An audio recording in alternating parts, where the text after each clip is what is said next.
இப்போது புதிய அறிமுகம் அச்சி ஹோட்டல் சாம்பார் 50 கிராம் ரூபாய் 20 மட்டுமே. அனைவருக்கும் இதயத்தின் பொங்கல் நல்வாழ்த்துக்கள். பொங்கலோ பொங்கல்.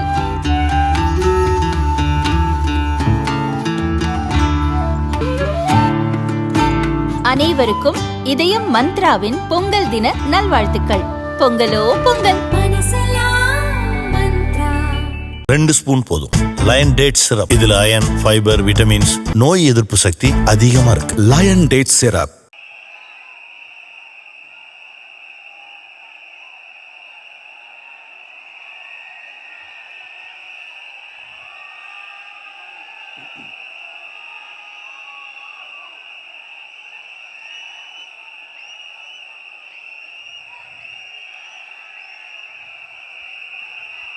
நம்மளுடைய இந்த அரசியல் பயணத்தில் மிக மிக மிக முக்கியமான ஒரு காலகட்டத்தில் நாம் இருக்கிறோம். நான் ஏன் இதை இவ்வளோ அழுத்தமாக சொல்கிறேன் அப்படின்னா,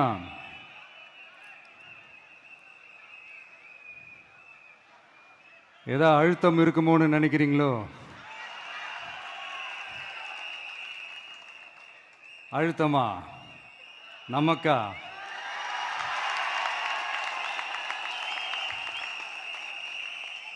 இந்த அழுத்தத்துக்கெல்லாம் அடங்கி போற ஆளா இந்த ஆளு? இந்த மூஞ்சா பார்த்தா அப்படியா தெரியுது உங்களுக்கு?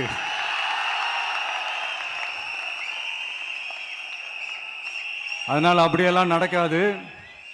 அதுவும் முக்கியமா நம்ம கிட்ட அதெல்லாம் நடக்கவே நடக்காது. ஆனா அழுத்தம் இருக்குதான்னு கேட்டீங்கன்னா இருக்குது. அது நான் இல்லைன்னு சொல்ல வரல. நமக்கு இல்லை, மக்களுக்கு. தமிழ்நாட்டை இதுக்கு முன்னாடி ஆண்டவங்களும் சரி பாஜகவுக்கு அடிமையாக தான் இருந்திருக்கிறாங்க. ஸோ அவங்கள நம்பியும் ஒரு பிரயோஜனமும் இல்லை. இப்போ ஆண்டுகிட்டு இருக்கிற இந்த திமுக அரசாச்சும் நமக்கு ஏதாவது செய்வாங்கன்னு பார்த்தா இவங்களும் அவங்கள மாதிரியே தான். இன்னும் சொல்ல போனால் ஒரு படி மேலே, இன்னும் மோசம். அவங்களாச்சும் நேரடியாக சரண்டர் ஆகி இருப்பாங்க, இவங்க மறைமுகமாக சரண்டர் ஆகி இருக்கிறாங்க. அவ்வளோதான் வித்தியாசம்.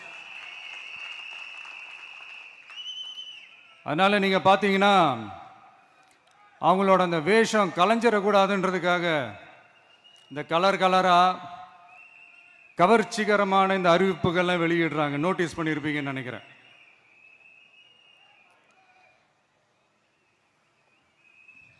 அதனால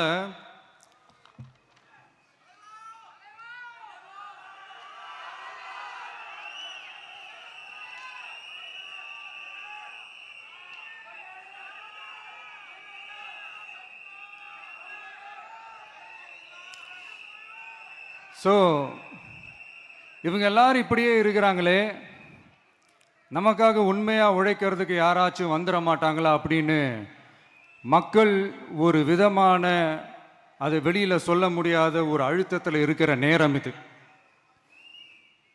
மாற்றி மாற்றி ஓட்டு போட்டு ஏமாந்து அவங்க இப்போ நம்மளை நம்புகிறாங்க.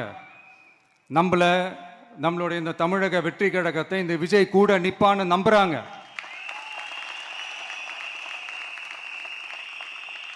நம்மளை நம்புறவங்களுக்காக நாம நம்பிக்கையோடு இருக்கணும்ல. அப்படின்னா இது முக்கியமான, மிக மிக மிக முக்கியமான ஒரு காலகட்டம் தானே. அதனாலதான் அவ்வளோ அழுத்தமாக நான் சொன்னேன். இந்த தேர்தல், இந்த கூட்டணி, இதெல்லாம் பற்றி நிறைய இந்த ஹேஷியங்கள் ஜோஷியங்கள் எல்லாம் நடந்துகிட்டு இருக்கு இல்லையா? என்னப்பா இந்த விஜய் இப்போதான் வந்திருக்கிறாரு, இவர் கூடலாம் யார் வரப்போகிறா, அவங்க வரமாட்டாங்க, இவங்க வரமாட்டாங்க, அப்படி இப்படின்ட்டு நம்மளை பற்றி ஒரு அண்டர் எஸ்டிமேட் பண்ணிகிட்டு இருக்காங்களே. அதுனா நமக்கு புதுசாக என்ன? 30 வருஷமாக நம்மளை அண்டர் எஸ்டிமேட் பண்ணிட்டு தான் இருக்கிறாங்க. ஆனால் மக்கள் கரெக்டாக நம்மளை எஸ்டிமேட் பண்ணி ரொம்ப அழகாக, ரொம்ப அக்கறையாக, ரொம்ப தெளிவாக, ரொம்ப தீர்க்கமாக நமக்குன்னு ஒரு இடத்த கொடுத்துருக்குறாங்கல்ல. எப்படி? என் கேரியரின் உச்சமான ஒரு இடத்த கொடுத்துருக்குறாங்கல்ல. அதை இந்த நாடே பார்த்துக்கிட்டு இருக்குல்ல. ஏன் அப்படி எனக்கு அந்த இடத்த கொடுக்கணும்? ஏன்னா இந்த விஜய் நம்ம பிள்ளையாச்சே, நம்ம அண்ணனாச்சே, நம்ம தம்பியாச்சேன்னு சொல்லி அவங்க மனசுல அப்படி தோணுது. அதனாலதான் நமக்கு அப்படி ஒரு இடத்தை கொடுத்து உள்ளன்போடு அள்ளி நம்மளை அரவணைச்சிக்கிட்டு இருக்கிறாங்க.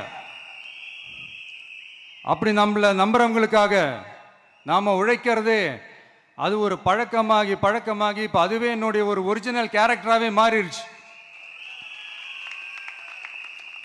இத்தனை வருஷமா இருக்கிற அந்த உழைக்கிற குணம் அது எப்படி மாறும்?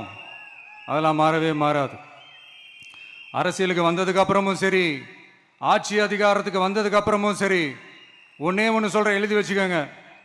இதுக்கு முன்னாடி இருந்தவங்க மாதிரியோ இல்ல இப்ப இருக்கிறவங்க மாதிரியோ ஊழல் செய்யவே மாட்டான்.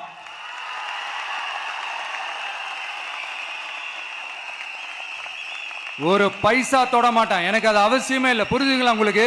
எனக்கு அதை தொட வேண்டிய அவசியமே இல்லை.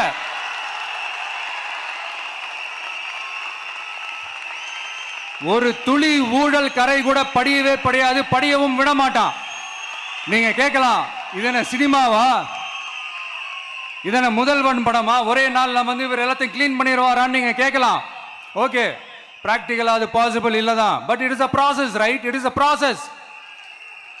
இப்படி எதுக்குமே ஆசைப்படாத ஒருத்தன் அரசியலுக்கு வரான் அப்படின்னா, அவன் கண்ணு முன்னாடி ஏதாவது ஒரு தப்பு நடக்குது அப்படின்னா, அவன் கண்ணு முன்னாடி ஏதாவது இந்த மாதிரி ஒரு ஊழல் நடக்குது அப்படின்னா, அதை பார்த்துக்கிட்டு அவன் சும்மா இருப்பான்னு நினைக்கிறீங்க?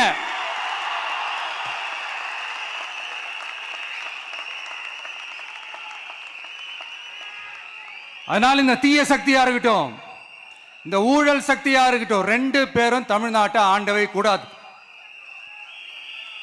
அப்படிப்பட்ட இந்த கட்சிகளை உண்மையா தில்லா எதிர்க்கிற அந்த கட்ஸும் கெத்தும் நம்ம கிட்ட மட்டும்தான் இருக்கு.